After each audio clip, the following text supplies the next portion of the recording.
following opinions are solely those of BoatTest.com and its test captain.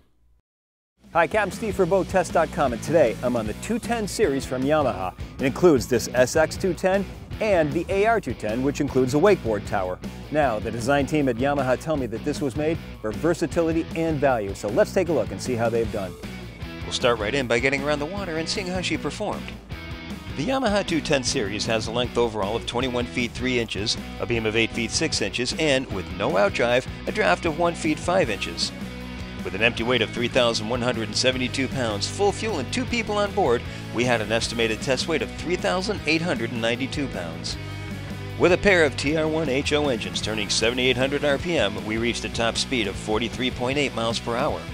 That speed also produced our best economy for distance cruising, with the 17.3 gallon per hour fuel burn translating into a 114-mile range.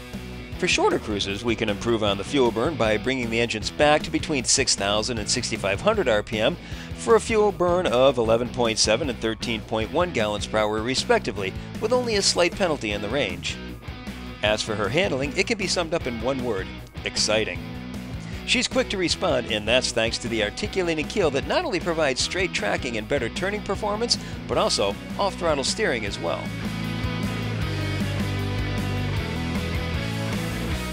We tested on a flat calm day, and even with crossing wakes we couldn't take on spray. Her stability and easily handling certainly contribute to her appeal as a family and entertaining platform, and we could easily see how the tower of the AR version would add even more appeal for water sports. Now let's take a look at the features. Now, this is a completely new design from the keel up, and in my opinion, it gives that versatility as a family runabout, a water sports platform, and an entertainment platform. For beginners, we'll start with the roominess. Notice how Yamaha carries the beams so far forward to give you this roomy bow area. We start to see some of the premium features on this boat, such as the stainless steel handrails and the heavy-duty marine vinyl. We measured 6 feet 4 inches between the bolsters, dropping down to 4 feet 8 inches as we move forward. We have the usual configuration of dual forward-facing lounge seats, but the comfort is enhanced with their 1 foot 10 inch width and 4 foot length. And with 2 feet 1 inches between the seats, we can sit while facing each other and still have plenty of legroom to spare. Padded bolsters wrap around the seating and speakers are recessed into the padding. We start to see the diversity aspect with the filler cushions that can convert the bow into 3 across seating. We can also remove the forward cushions for turning the front of the lounges into seats. A forward grab handle or bolster strap to hold onto would add comfort to these seats. And of course we can also convert the bow into a large sun pad. There's storage under both side seats, and notice how Yamaha hinges the cushions to open from the front, and the interior is carpeted. Just ahead there's a step up to the foredeck for bow-in docking. Under the hatch, Yamaha created an anchor locker that shares space with the reboarding ladder. The hatch is held open with a support strut, and we appreciate the lift and lock latch over the turn and lock latch that never seems to be turned in the right direction. And this is neat. I noticed that there were no anchor keepers to hold the anchor in place, but this shaped bracket under the hatch cover does the job of holding the anchor down when the hatch is closed. A cleat either here or here would be nice to secure the rode instead of using the pull-up cleat to the side.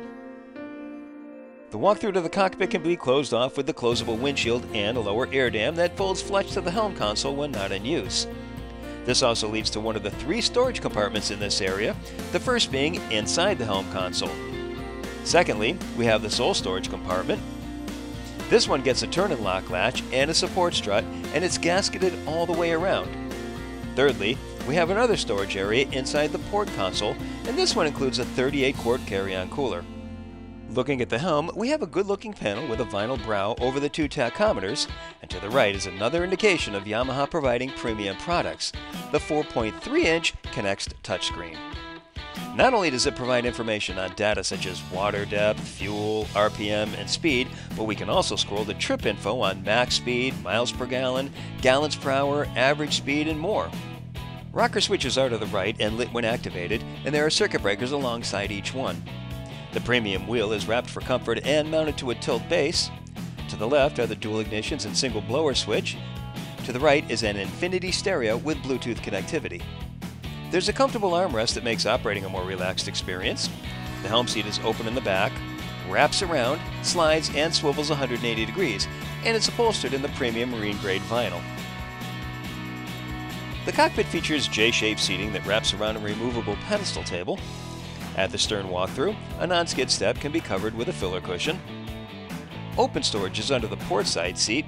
There's additional storage under the side seats, and notice how it goes all the way back to the transom. And there's a deep glove storage compartment on top of the port console.